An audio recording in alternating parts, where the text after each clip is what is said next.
We lost to Buffalo. Wild lose 5-4 to Buffalo. And I understand I'm not putting this up the day that it happened. No, because I flew back to Colorado. You see, everything's all brand new. I'm not in that same cramped room. At least, not for now. I will be once spring break is over, but I head back to Colorado because, well, I miss the cold. Anyway, I was in the middle of trying to catch this game at the airport, managed to catch the first two periods, and of course, all the crazy stuff happens in the third period, right as soon as I lose contact with the actual game. So, that's just wonderful. That's wonderful. And I understand that I said I'd be in panic mode if the Wild lose to the Sabres and the Flyers. We beat the Flyers, so there's one. So that's good. But we end up losing to the Buffalo Sabres, a team that is actually worse than the Flyers standings-wise. How do we lose this one? Jeff Skinner. Well, actually, not just Jeff Skinner, but it was definitely partially Jeff Skinner that caused us to lose this. I summed it up basically to fluky bounces, Jeff Skinner, and terrible special teams. Those three, plus a couple players that were still out of the lineup, lead to the Wild and losing to the Sabres 5-4. So let's get started. How did this game start off? Well, it started off pretty similar to the one against Philly. Kind of an even game, and a game where it really shouldn't even be that close. And of course, like the Wild always seem to do at the beginning of these games, they take a penalty right off the bat. Well, I wouldn't say right off the bat, about midway through the period. They take a penalty. It ends up being Foligno for goaltender interference. I didn't see this part, so I'm not sure if it's a debatable call or not. I'm going to assume it's not debatable. It's probably clear goaltender interference. Who knows? But because of that, it leads to a power play goal from Casey Middlestat, his second of the season, with 11:09 left in the first. Assists go to Darlene, which is his 28th assist of the season, and Okposo, which is his 18th assist of the season. Basically, the Sabres ended up getting 5 shots on that power play alone, which is already pretty bad. And eventually, great puck movement by the Sabres confuses the Wild defenseman. A shot gets bounced right off of the pad of Kakkonen, and Middlestat is basically right there to clean up the garbage. An easy goal for the Sabres to get, and they're up 1-0. But luckily, like what happened with the Flyers, we always find a way to come back. So, Ryan Hartman, with 4:35 left to go in the game, scores his 22nd of the season. Assist from Kaprizov, which is his 42nd assist of the season. 42 assists, so he's on a roll. And Spurgeon with his 16th assist of the season. Basically, it was good puck movement by the Wild. Not as good as the Sabres were on the power play, not as quickly, but good enough for Hartman to get a 1-T from the top of the circle. Spurgeon got the feed off the wall, basically fires right out to Hartman. Hartman, quick shot, quick one-timer, hits the far post and in. So there we go. We're tied up again, and Ryan Hartman is still doing his thing. Again, clean-shaven Hartman is a beast right now. Excuse me. But that was all the goals for the first period. Now the second period happens. There was only one goal in this period, and it was, again, on the power play for Buffalo. And again, they get 5 shots on the power play. So that's, if you've been counting, 10 shots in 2 power plays, and they scored on both of them. This goal went to Okposo, his 15th of the season. 13:59 left in the second. Assists go to Middlestat, which is his 4th of the season, and Darlene, which was his 29th of the season. Basically, Brodin ends up hooking Alex Tuck, which puts Buffalo on the power play. Fiala ends up getting kind of picked at the blue line by Skinner.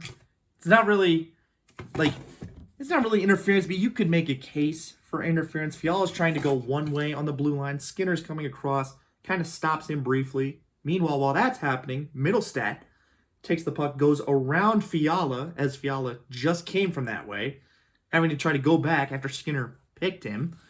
So Middlestat ends up curling around the backside. He moves into the slot, so all of a sudden, all the defensemen had to crouch in on middle stat. He fires a shot. Nobody picks up Okposo, who comes in just clean. Nobody manages to get on him, and he just gets another garbage goal. Again, neither of these goals are really on Kakkonen. They're on terrible special teams, and specifically bad defensive play, which is uncharacteristic for Minnesota. We don't usually have bad defensive play, but in these past 2 games, we have. I don't blame either of those goals on Kakkonen because his defense should be much better in front of him, and we should stop giving up power play goals. So, maybe just start with that. But in the second period, it could have been 3-1 or possibly 4-1. And there's a reason why I don't blame Kakkonen for these first 2, because he was the reason the Wild were able to get back into this game. At 5:27, it was a 2-on-1 for Peyton Krebs and... oh, shoot. I don't remember his first name. Asplund. Krebs and Asplund. Asplund ends up getting the puck in his skate somehow. Throws it back to Krebs. Krebs, spinorama. Can't even spin that far. Spinorama goes all the way around. Fires it on net. And somehow, with just his foot, he manages to stop the puck. Kakkonen with a save of the game, in reality. I mean, Craig Anderson was in net for Buffalo. He had some nice saves. Nothing was beating this save from Kakkonen. And that wasn't even the only good save he had. Because later, after that, there was another good save in which the Wild had a power play and then gave up the puck at the blue line. It's a shorthanded 2-on-0. And Kakkonen still stops him. So for the love of God, and for the love of Kakkonen, please give him some help. Because he did everything in this game. He did everything in his power to keep us in this game. So because of that, it's only 2-1 Buffalo going into the third. And once again, which seems to be a theme, the Wild again come back from a 1-goal deficit. Fiala scores with 16:40 left in the third, his 18th of the season.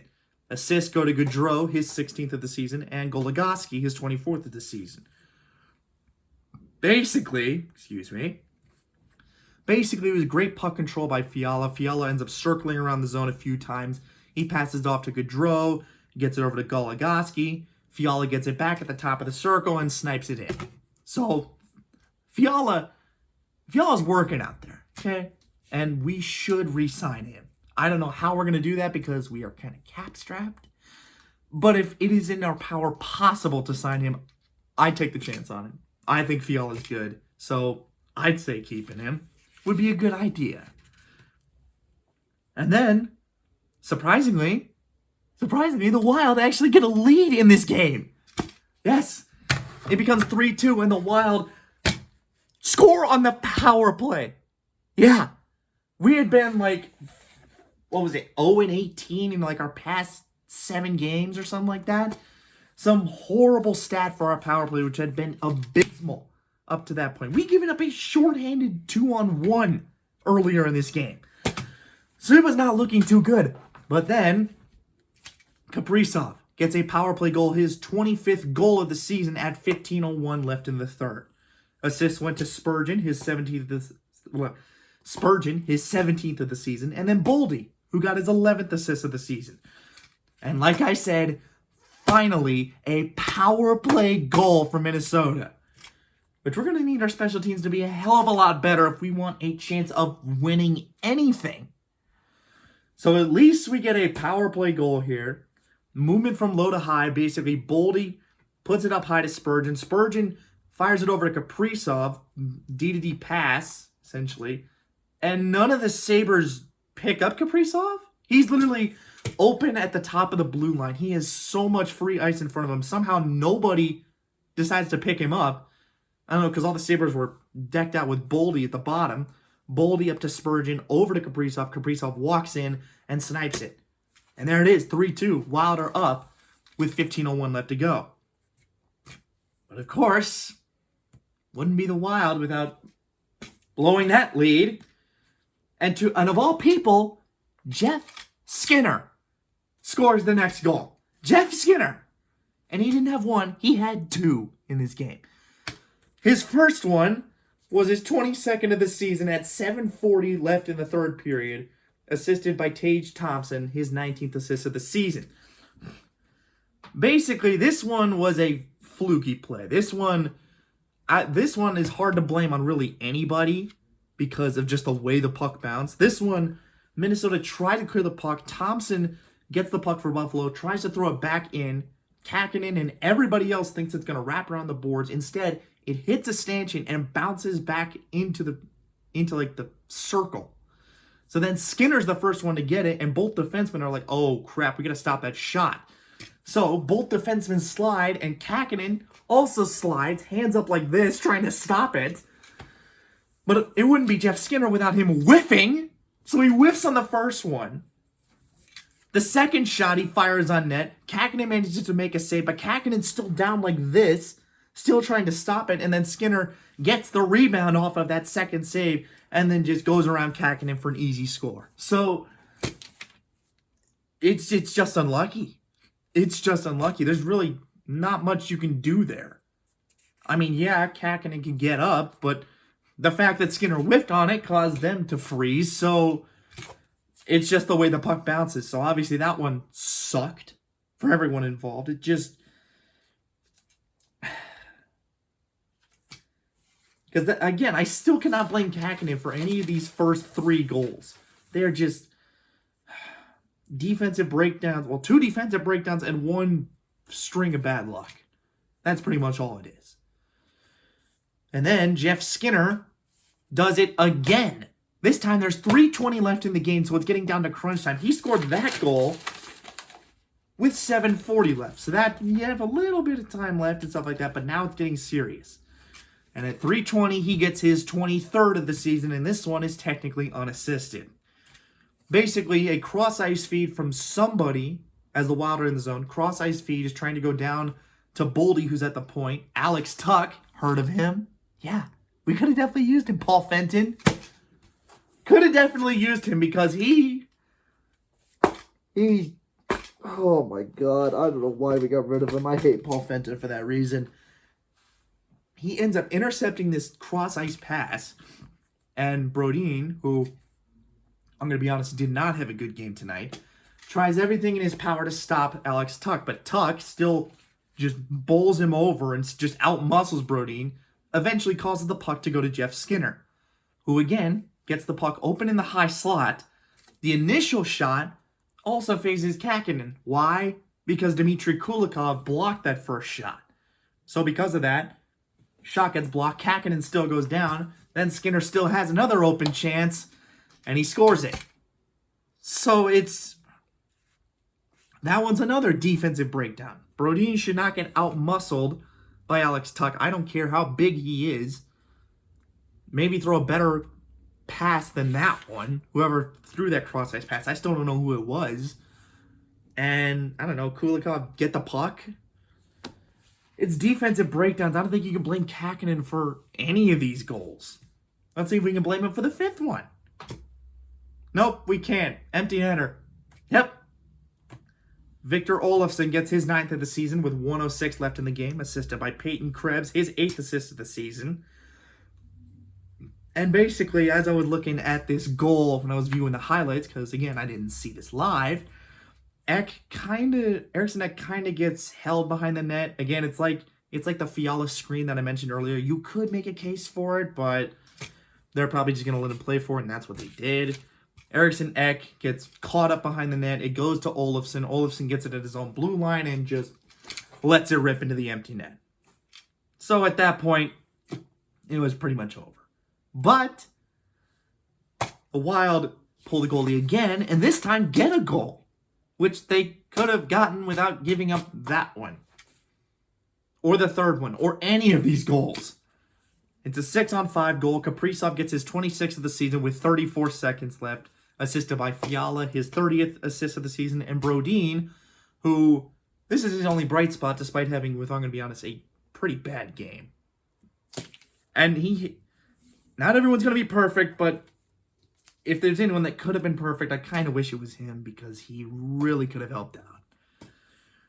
But Kaprizov ends up scoring on a low shot that goes through traffic, making it 4-5. Minnesota still pulled the goalie again, wasn't able to get anything going, and that was the end. So we end up losing 5-4 to the... Not going to swear. We end up losing 5-4 to the Sabres again. And I think that's the season series, because I don't think we play Buffalo again.